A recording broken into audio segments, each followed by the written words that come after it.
Hi everyone, welcome to our Bisaya Word of the Week. And today's lesson is about doctor-patient interaction lesson. And this is actually this is already my second video actually. So the first one, I will put it at the end of the video so that you can visit that if you haven't done so. My name is Didi and I am here to teach you how to speak the Bisaya Cebuano dialect in a conversational way. I have a conversation here, so I want you guys to listen to the conversation.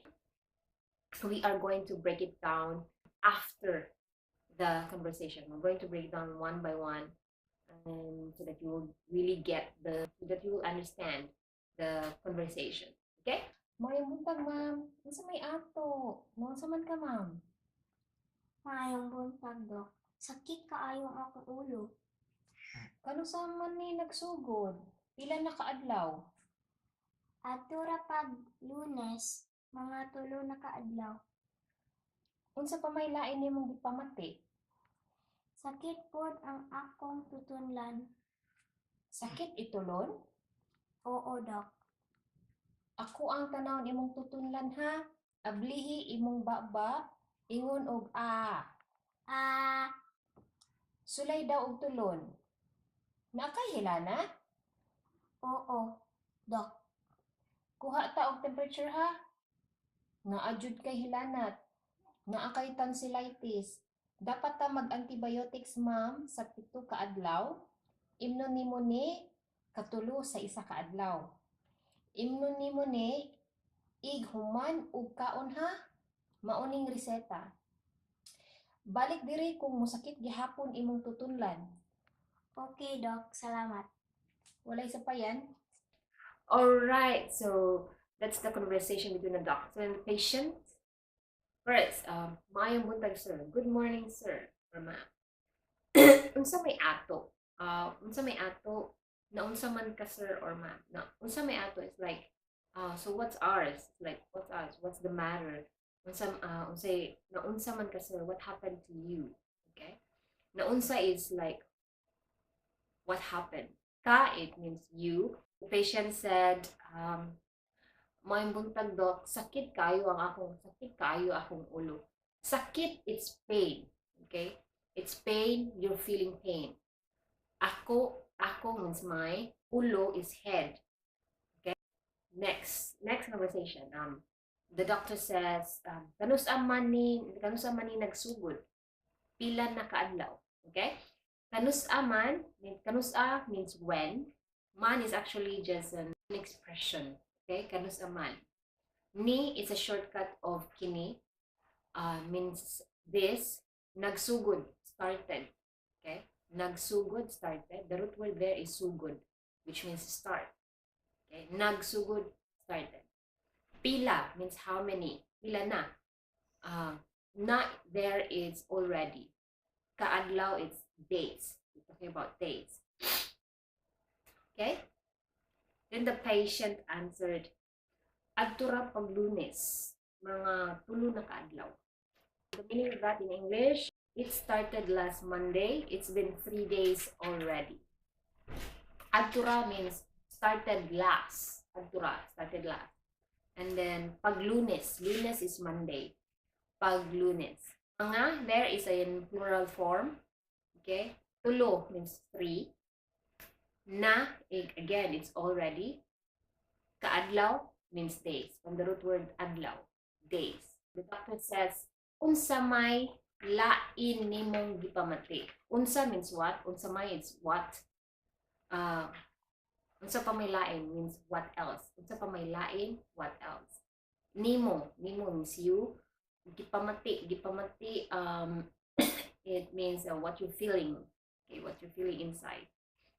Okay? Next, the patient answered, sakit pod ang akong tutunlan. Tutunlan is your throat. Okay? Sakit, again, it's pain. Pod is also. Okay? Pod means also. Ako. Okay, ako. Okay, ang there is the subject marker to ako. Okay, next conversation. Doctor says, sakit, itulon. Sakit, again, is pain. Itulon is to swallow. You know, when you swallow your saliva. swallow. So is it painful when you swallow? The patient says, "O dok." O means yes. Okay, next conversation. The doctor says, "Ako ang tan-awon imong tutonlan ha. Ablihi imong baba og ablihi imong baba ingon og ah." Okay? So I'll check your throat, open your mouth and say ah. Okay, let's break that down. It's kind of long. So let's break it down. Akua. Okay, akua means I or me. Tan-awon. Tan-awon is to see or to check. Imong means yours. Tutunlan again is throat. Ablihi. Ablihi is to open. The ha there is a pacifying word. Like, please be patient with me. Or just to, to put your patient at ease. So you use the ha. Okay? Baba is your mouth. Ingon. Ingon means to say. Ingon. Say something. Okay. Og there is a connecting word. Let me repeat that. Ako ang tanawon imong tutulan ha. Ablihi imong baba. Ingon og ah. So I'll check your throat. Open your mouth and say ah. Next. Doctor. Sulay daw og tulon. Naakay hilanat. Okay. Sulay daw. Sulay means try. That means sulay is to try. Daw, it's like try it or try doing, try swallowing. Tulon is to swallow. Okay. The og there is again a connecting word. Next, naakay hilanat. Naa means have. Ta, kay is you. Hilanat is fever. Okay. Next, doctor, kuha taong temperature ha. Means let's get your temperature. Okay, kuha means to get. Ta is a shortcut of kita, means us. Og again is connecting word. Temperature, it's an English word, you know that. Ha is a pacifying word. Okay, so and then once the doctor find out you have a fever, he would say or she would say, "Naa jud kay hilana." Naa means have. Jud is really. Kay it's you. Hilana again is fever. Okay. Doctor. The doctor says, naakay tonsillitis. Dapat ta mag-antibiotics. Dapat ta mag-antibiotics, sir or ma'am. Sa 7 ka adlaw. Imnon nimo ni katulo kada adlaw. Imnon nimo ni ighuman og kaon ha. Maoning reseta. Okay? You have tonsillitis. We should take antibiotics, sir, ma'am, for 7 days. Take the medicine for 3 times a day for 7 days. Take this after meals. Here's the prescription. Okay, it's quite long. Okay, let's break that down. Again, naa means have. Kay is you. Dapat. Dapat is a must. Okay, must. Dapat is a must. Ta is a shortcut of kita, means us. Mag there is actually like to do. Okay, mag, to do. Sa there is 4. Pito is 7. Kaadlaw it's days, talking about days. Imnon is to drink or drink. Okay, nimo means you. Ni is a shortcut of kini, which means this. And then katulo 3 times. Katulo 3 times. Kada there is every. Okay.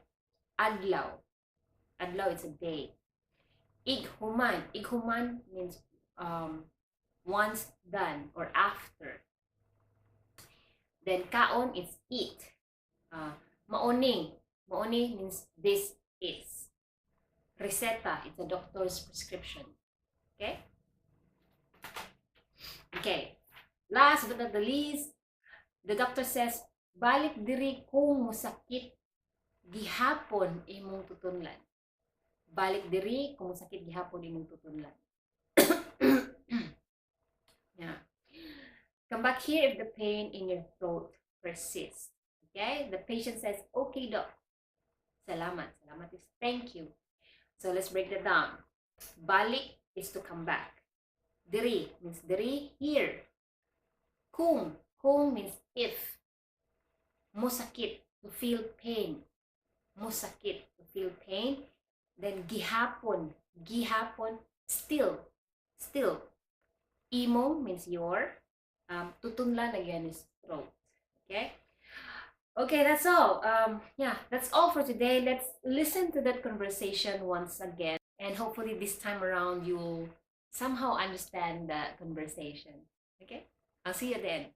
Mayong buntag, ma'am. Unsa may ato? Unsa man ka, ma'am? Maayong buntag, Dok. Sakit kaayong akong ulo. Kano sa man ni nagsugod? Pila na kaadlaw? Adto ra pag-lunes, mga 3 na kaadlaw. Unsa pa may lain nimong gipamati? Sakit pod ang akong tutonlan. Sakit itulon? Oo, Dok. Ako ang tanawon imong tutunlan ha. Ablihi imong baba, ingon og a. Sulay daw og tulon. Nakay hilana? Oo, Dok. Kuha ta og temperature ha. Naajud kay hilanat. Naa kay tonsillitis. Dapat ta mag-antibiotics, ma'am, sa 7 ka adlaw. Imnon nimo ni katulo sa 1 ka adlaw. Imnon nimo ni ighuman ug kaon ha. Mauning reseta. Balik diri kung mosakit gihapon imong tutunlan. Okay, Dok. Salamat. Walay sa payan. So that's all for today. Don't forget to visit to111.blogspot.com and suggest any lesson you want to learn. And yeah, thanks again for your time, for being with me today. Don't forget to give me a thumbs up. And if you are very new, please consider subscribing. See you again next Wednesday for another Bisaya Word of the Week. Bye-bye!